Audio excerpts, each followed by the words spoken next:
Well, folks, thanks for coming out. That was a pretty disturbing talk.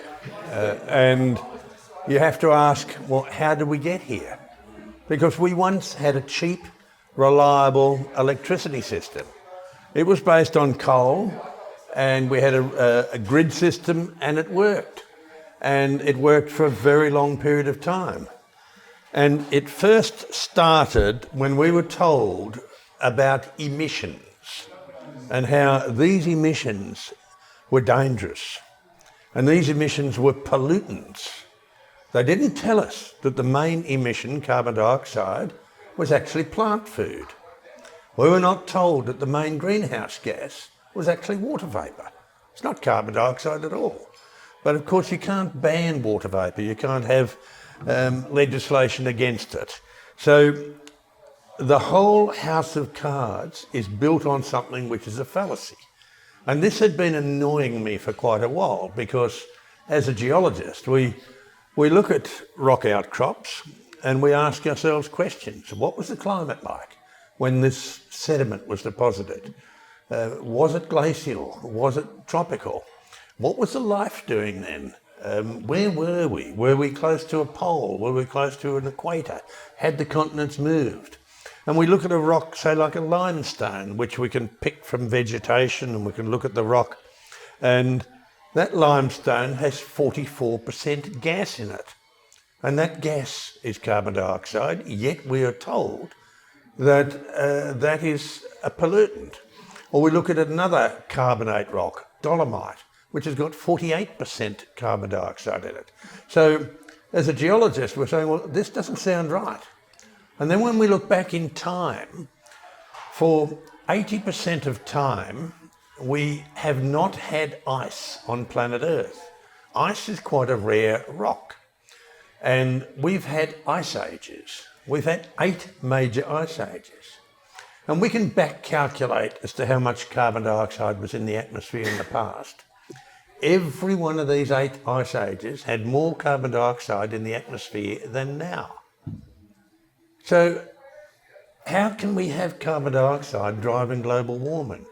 How can we have carbon dioxide giving us a climate catastrophe when we see in the past where we've had ice at the equator, at sea level, yet we had 20% carbon dioxide in the atmosphere compared with 0.04%. And this really started to annoy me. And I spent 5 years reading everything I could read, putting together all of the scientific literature, basically saying, look, what you're being told is not correct. There is no such thing as settled science, and there are thousands of references in the scientific literature showing that that's incorrect. And this book has about 3,500 references in it. And I just went through the literature, read it all, and showed that everything you're being told is incorrect.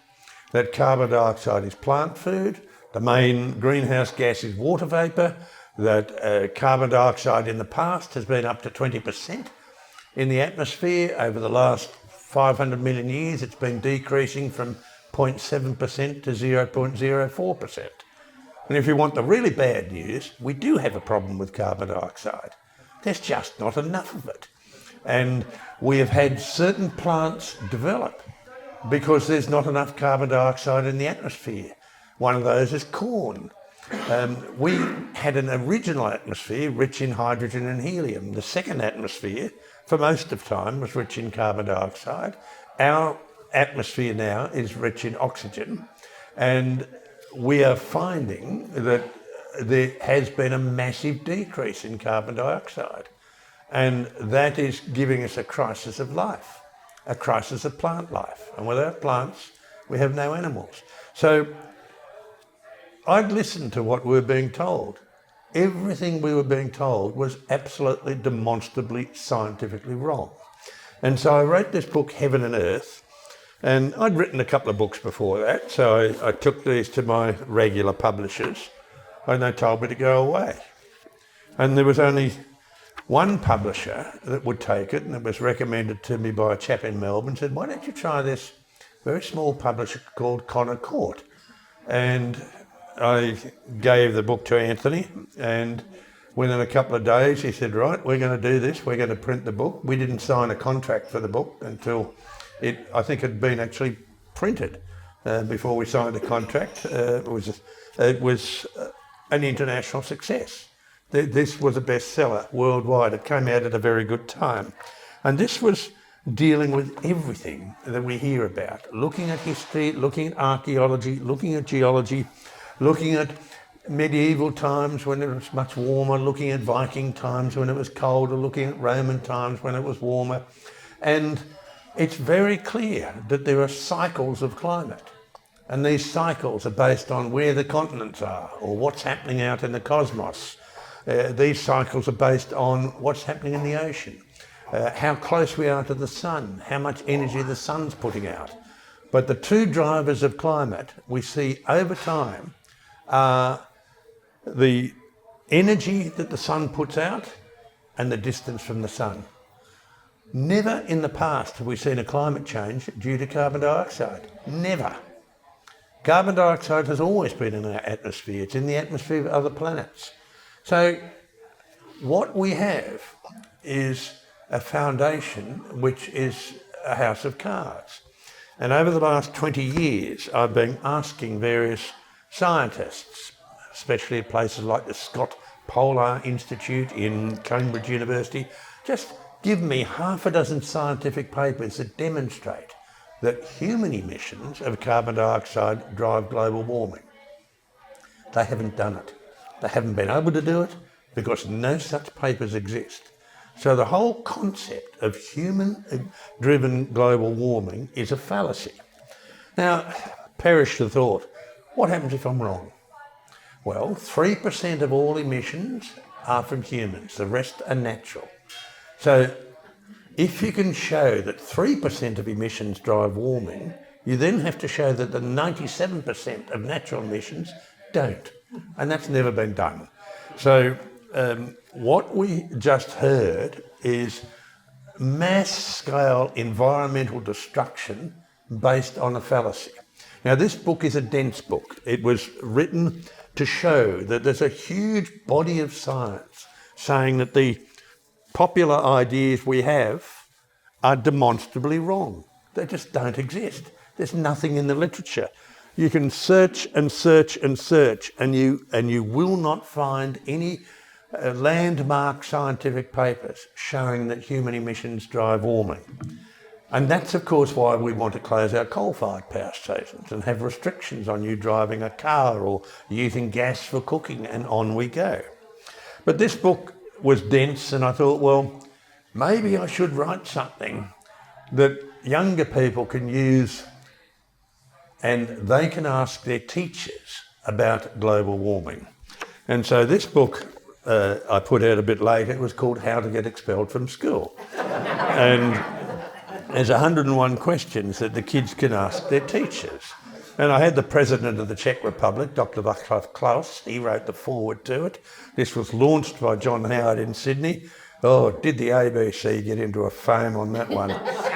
Anyway, this has got 101 questions that you can ask your teachers. And these questions were deliberately designed. It took a while to get them such that if you said yes, you were wrong. And if you said no, you were wrong. And I had a special set of questions for Friday afternoon. So if you wanted to get turfed out of school on Friday, I gave you the questions. Now, this got up the nose of all of those unemployable people who work in climate institutes. These are people who are failed mathematicians.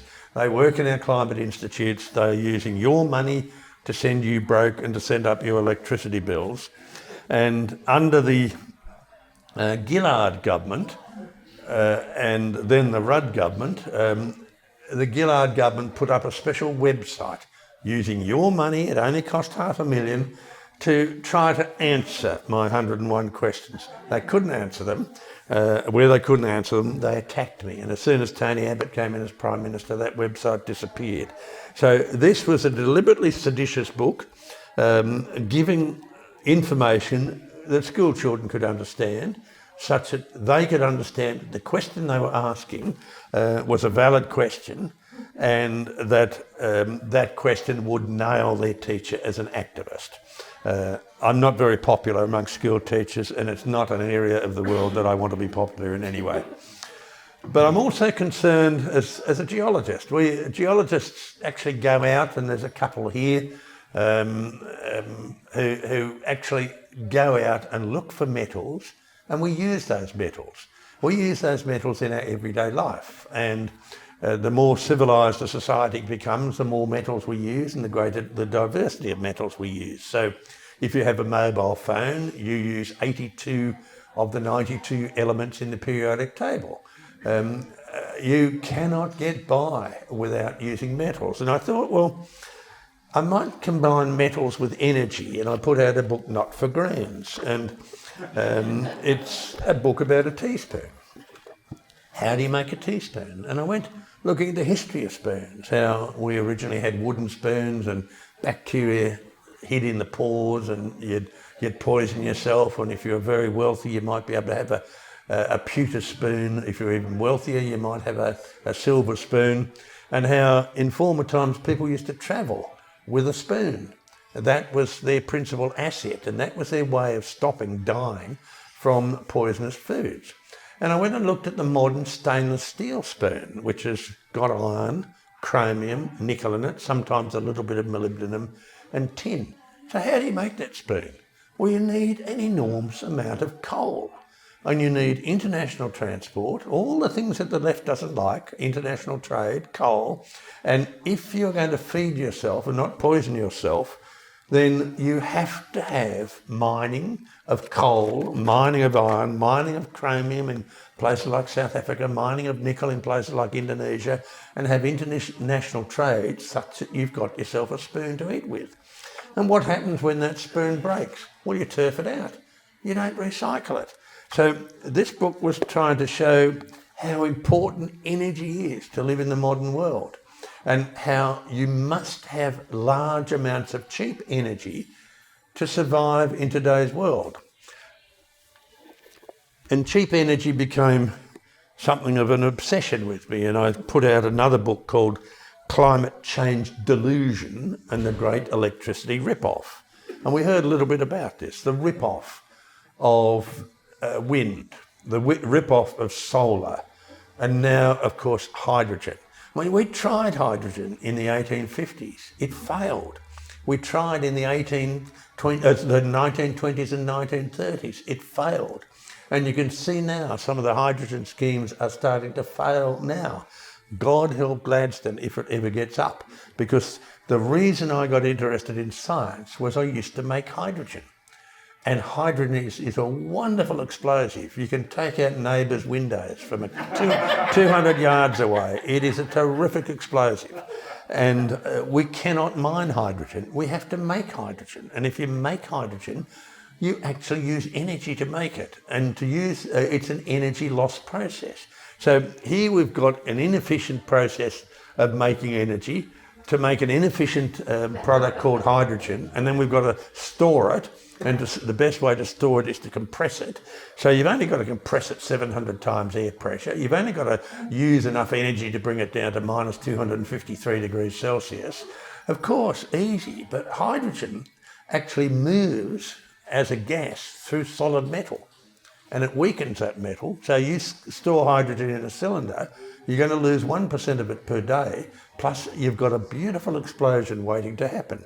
So in this book, I go into why these energy systems such as solar will not work, wind will not work. For example, wind turbine blades are made of balsa wood, so we have to clear some of the Amazonian forests for that balsa. It is interlayered with various epoxies. One of them is a chemical called bisphenol A that is banned worldwide. It's highly toxic. This is why we can't recycle turbine blades. We just cut them up and leave them in the soil to have the bisphenol A leached into our waterways and soils. You can't recycle it. The blades abrade, and this bisphenol A spreads right across the land. In our solar factories, we have cadmium, lead, selenium and tellurium as alloys in those solar panels. and that leaches into the soils and that stays there. So even if your solar factory on prime agricultural land is abandoned, you've still destroyed that land for farming. So I go into some of the wonderful situations that we put ourselves in by claiming that carbon dioxide is a pollutant. Oh, we've got to stop putting the gas of life into the air and kill off all these cheap, reliable, efficient coal-fired power stations and go some other direction. And what we've done is we've opened the doors for the White Shoe Brigade. They have come in and they're skinning us alive financially, which is why your power prices are going up. So that was the next evolution of my ideas on this. I happened to be locked away for almost a year in a hospital, and what do you do in a hospital? You moan and groan, you can't get a drink, so you've got to do something. So I thought I'd write a book, and I called that one Green Murder, gentle, non-provocative, and basically I look in that book as to how well off we are. What has happened over the last 100 years? Now, 200 years ago, the average longevity was 37 years. We are living longer. We have better health. We have more wealth. We have fewer wars. Everything in today's world is better.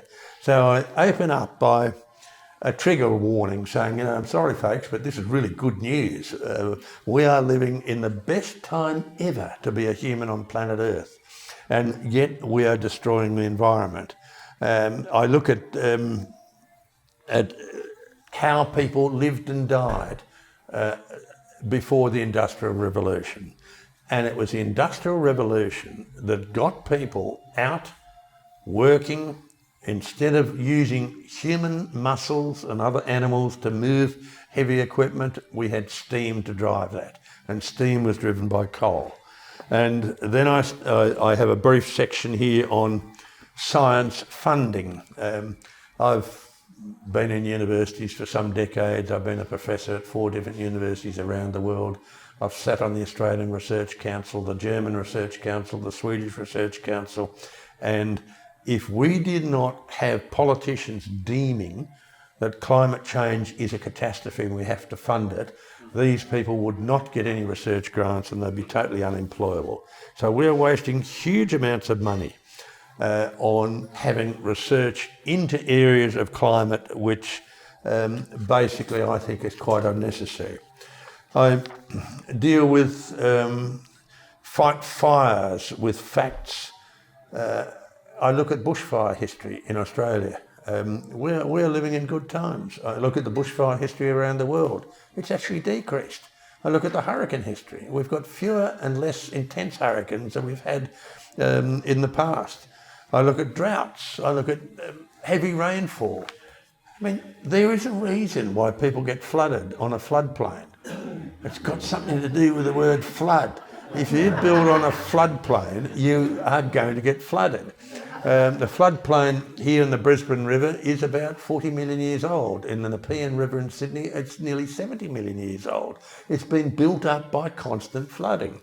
The floods in Brisbane have been far greater in the 19th century than anything you've experienced in your life.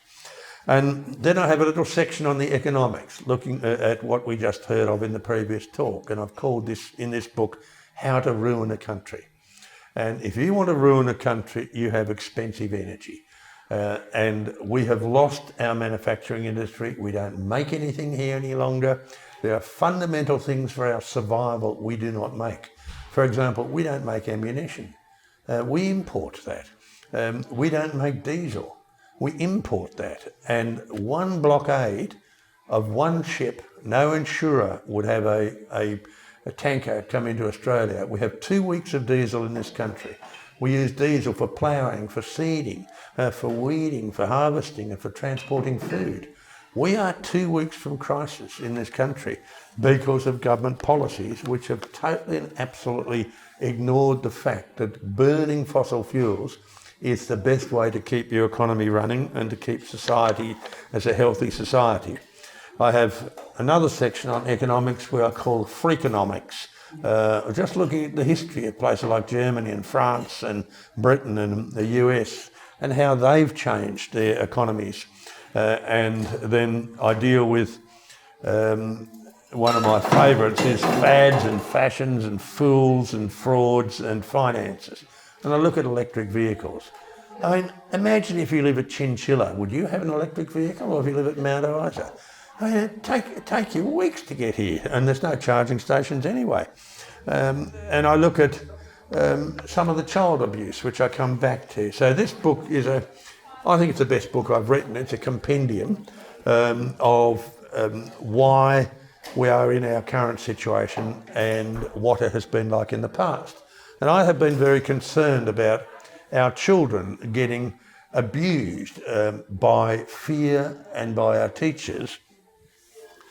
And so I put out this trilogy of books for children, and this trilogy deals with carbon dioxide. Now, how do you talk to an 8-year-old about carbon dioxide or methane or some of the greenhouse gases? Well, what do kids really laugh at? And 8-year-old kids laugh at farts.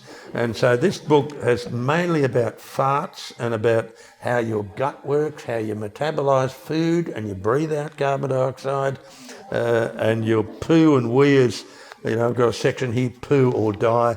And this is basically trying to get kids laughing, but also telling them that they're part of the carbon cycle, and without that carbon cycle, you're dead. And the second book is for teenagers, and teenagers are horrible. They'll open a full fridge of food and say, there's nothing to eat.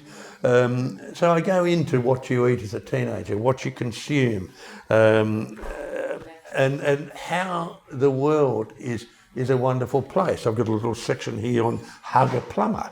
If it were not for plumbers, we wouldn't have reticulated water, we wouldn't have sewage systems. We would die as people did in the past. And I go into temperatures of the past. I go into hurricanes of the past. But then I go into a few moral issues. Teenagers always want to moralise. And if you want to swan around in an electric vehicle and feel morally superior to those clowns driving a big V8, which is the right sort of vehicle to drive, if you want to feel morally superior in your electric vehicle, then where did the cobalt come from? That came from children your age working as slaves in open pit and underground mines in the Congo, and these are operated and owned by the Chinese. So if you want to feel morally superior, go for it, but don't be a hypocrite. So I go into the hypocrisy that we see coming from the Green Movement. I go into how much energy they use, how much they would use in their phones, and the normal things of cycles of climate and bushfires, etc. over time.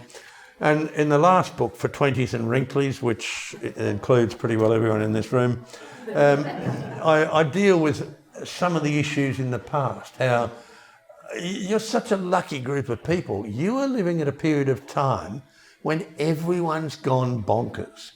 And not often do people live in times like that. We had them previously with the Dutch tulip craze, where people would pay the equivalent of 2 years' pay for just one bulb. And the bubble burst, and what became a very wealthy country became a poor country.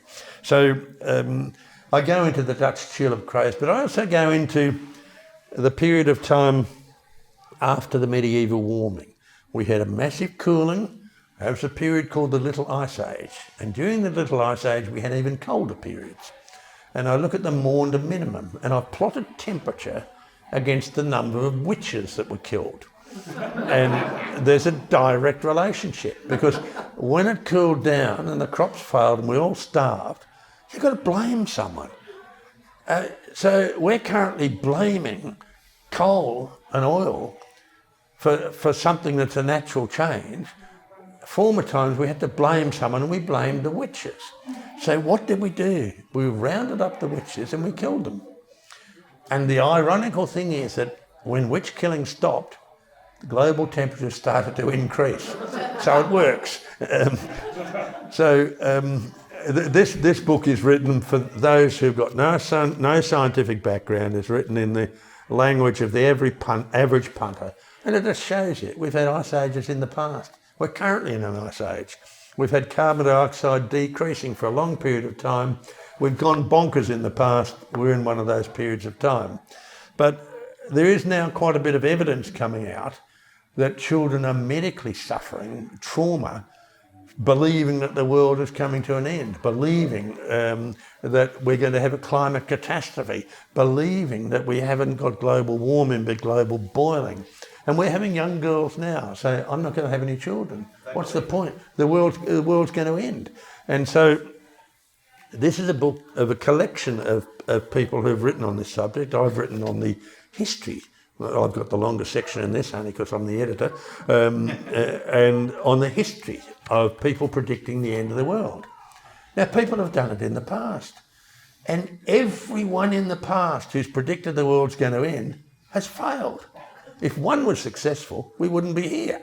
So the logic is not really there. There's a very disturbing chapter on the national curriculum and how kids are being hit with socialist and communist ideas very, very early on and not learning the basics.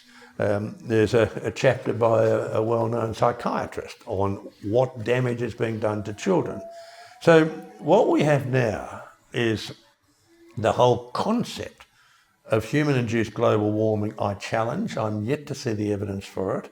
We've got a whole industry, as we just heard, has galloped along, killing off our farmers, killing off our manufacturing industry, killing off every other industry we've got. Our electricity costs have gone through the roof. People are struggling to pay their electricity costs, yet it's all a fallacy. We are disturbing our young children. We are having a situation where children are reticent to ask questions to their teachers, despite the fact that I'm trying to get kids expelled from school. They would get a better education with homeschooling anyway. And I'm trying to question, which is what kids ought to learn to do in these little green books, question and say, look, I wonder if this is true. And rather than being rude, trying to teach kids to say, oh, that's interesting, show me the evidence. And invariably, they get abused. And the end of that abuse is that these kids believe that the world is coming to an end. So this has been a campaign that's gone on by writing books for 15 years, articles for much longer. It's had me banned from two universities have banned me from talking, which I treat as a badge of honour. And we're now, I think, socially in a very, very serious situation in this country where we have a generation of kids who've suffered from a lack of education in COVID, now been frightened witless about the end of the world, and they don't have the weapons to deal with it. So my aim has to give people weapons at all levels to ask simple questions, and you have to know the answer to the question before you ask it, and the answers are in here. So thank you for coming, thank you for listening, and Jewel, I think you're in charge.